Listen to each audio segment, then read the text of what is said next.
অনেক ভালোবাসা মিষ্টি বন্ধুরা, আমি ইমন, ইন্ডিয়া তামিলনাড়ু থেকে। বন্ধুরা, আশা করি তোমরা সবাই ভালো আছো, আমিও ভালো আছি। আর আজকের আমি তোমাদেরকে নিয়ে যাচ্ছি একটা 1000 বছরের পুরনো প্রাচীন শিব মন্দিরে। আজকের তো সোমবার, মহাদেবের বার, তো ভাবলাম আজকের দিনেই তোমাদের সামনে এই ভিডিওটা তুলে ধরার জন্য একটা খুব ভালো দিন হবে। তো চলো, এটা হচ্ছে শ্রী অগস্তীশ্বর মন্দির। এটা তামিলনাড়ুর টিন্ডিমানাম একটা জায়গা আছে, সেখানে আছে আর কি এই মন্দিরটা। আর এটা একটা খুব প্রাচীন শিব মন্দির, আর মনে করা হয় যে ঋষি অগস্ত্য দ্বারা এই মন্দিরটা প্রতিষ্ঠিত করা হয়েছিল।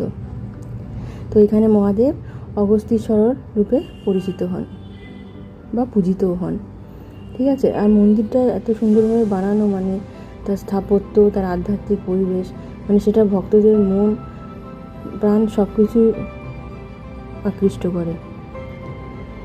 আর অনেক ভক্ত অনেক দূর দূর থেকে আসেন মহাদেবের আশীর্বাদ লাভ করতে। আর শুধু যে মহাদেব আছেন তা নয়, এখানে আছেন পাতাল গণেশ, নারায়ণ আছেন, কার্তিক ঠাকুর আছেন, মা পার্বতী আছেন। তো খুবই সুন্দর একটা মন্দির। ঢোকার রাস্তা থেকে আসার পরে এই সিঁড়িটা দিয়ে উঠতে হচ্ছিল, উঠে তারপরে ভিতরে মেন মন্দিরের ভিতরে প্রবেশ করেছিলাম আমরা। তো মেন মন্দিরে ঢোকার ভিতরের ভিডিও তো সবসময় করা যায় না, কিছু রেস্ট্রিকশান থাকে মন্দিরের, তো সেই কারণে ভিডিও করতে পারিনি। যতটুকু পেরেছি তোমাদের সাথে শেয়ার করলাম। তারপরে ভিতরের সব কিছু দর্শন করে এই ধারটা দিয়ে বেরিয়ে এসে উল্টো দিক দিয়ে এই যে নিচে নামার সিঁড়ি দিয়ে নেমে এসে এই যে যখন নামার সময় এত সুন্দর গাছগাছালি পরিবেশ, বাগান, সেটারও একটু ভিডিও করে নিয়েছি। দেখো, এই যে মন্দিরটার চূড়া দেখা যাচ্ছে, খুবই সুন্দর। এইখানে এই গাছটা ওই বাচ্চাদের জন্য যারা মানত করে, এই গাছটা ছিল।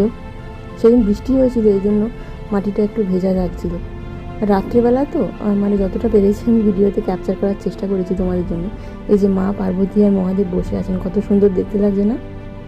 আর পিছনে এই যে আদিযোগীর মূর্তিটা দেওয়ালের মধ্যে করা আছে, খুবই সুন্দর, একটা নৈসর্গিক দৃশ্য বলা যেতে পারে, এত সুন্দর লাগছিল। আর ভিতরেও যখন আমরা প্রবেশ করেছিলাম, মেন মহাদেব দর্শন, পার্বতী মা, পাতাল গণেশ, একটা গুহার মধ্যে দিয়ে নিচে গিয়ে সেই গণেশকে দর্শন করতে হয়েছিল। একটা পাহাড়ি আর কি গণেশের শেপ নিয়েছে, তো এই জন্য নাম হচ্ছে পাতাল গণেশ।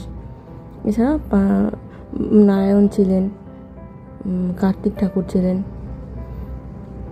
আর ছোট ছোট বাচ্চারা ওই সংস্কৃততে বসে ভগবানের বিভিন্ন শ্লোক পাঠ করছিল, খুব সুন্দর লাগছিল দেখতে।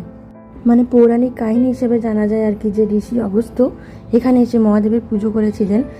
দক্ষিণ দিকে গমন করার সময় এখানে এসে শিবের আশীর্বাদ পাওয়ার জন্য শিবলিঙ্গ স্থাপন করেছিলেন আর কঠোর তপস্যা করেছিলেন। সেই জন্য অগস্ত্যের নাম অনুসারে এই মূল দেবতা অগস্ত্যেশ্বর নামে পরিচিত হন। তো আশা করি তোমাদের ভিডিওটা ভালো লেগেছে, দেখার জন্য অনেক ধন্যবাদ।